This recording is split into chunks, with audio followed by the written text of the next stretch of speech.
नमस्कार मित्रांनो, मी आहे प्रवीण राठोड. तुम्ही पाहता आमचं YouTube channel tech Marathi expert. तर मित्रांनो, तुमच्या राशन कार्डवर आता पैसे मिळणार आहे. आता ते पैसे तुम्हाला तुमच्या बँक खात्यामध्ये कशा प्रकारे घ्यायचं, कोणता फॉर्म भरून द्यायचं, संपूर्ण माहिती आजच्या व्हिडिओमध्ये मी तुम्हाला दाखवणार आहे. कोणता फॉर्म भरून द्यायचा, कोठे द्यायचा आणि हे पैसे तुमच्या थेट बँक खात्यामध्ये जमा होणार आहे.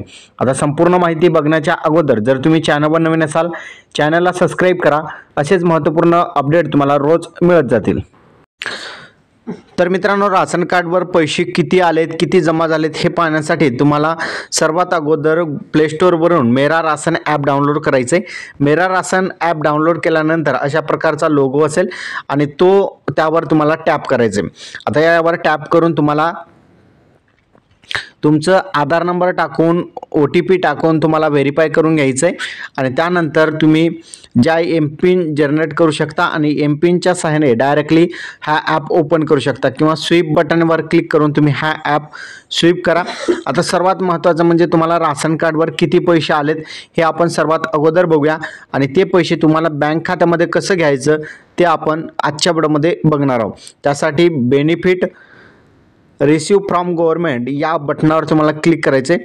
आता यामध्ये बघितलं तर एप्रिल, मे, जुलै आणि ऑगस्ट अशा महिन्यांचं या ठिकाणी दाखवण्यात आलेले. म्हणजे या ठिकाणी एका महिन्यांचा मिस झालेला आहे, तो म्हणजेच जून महिन्याचे यामध्ये आपल्याला पैसे मिळाले नाही. पण यामध्ये 4 महिने दाखवले आहेत, एप्रिल ते ऑगस्ट अशा महिन्यांचं या ठिकाणी कॅल्क्युलेशन दाखवलेले. 2745 रुपये या ठिकाणी टोटल अमाऊंट, सबसिडी अमाऊंट आहे.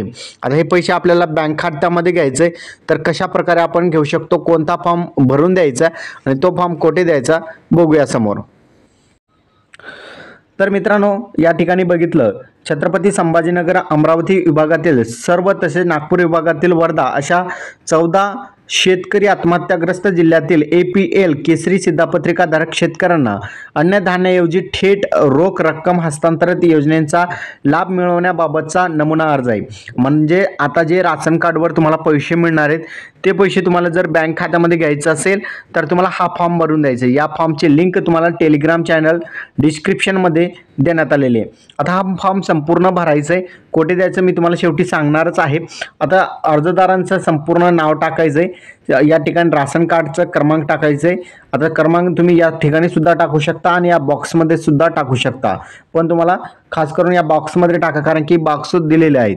आता रोख रक्कम हस्तांतरणासाठी आधार क्रमांक हे बँक खात्याशी लिंक असणे गरजेचे आहे.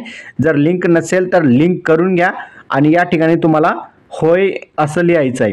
आता कुटुंब प्रमुखांच्या वैयक्तिक बँक खात्यास प्राधान्य या ठिकाणी दिलं जाणार आहे. म्हणजे कुटुंब जे प्रमुख आहे आपलं हेड ऑफ फॅमिली, त्यांचं तुम्हाला बँक खातं द्यायचं आहे. त्यांच्या बँक खात्यामध्ये पैसे जमा होतील.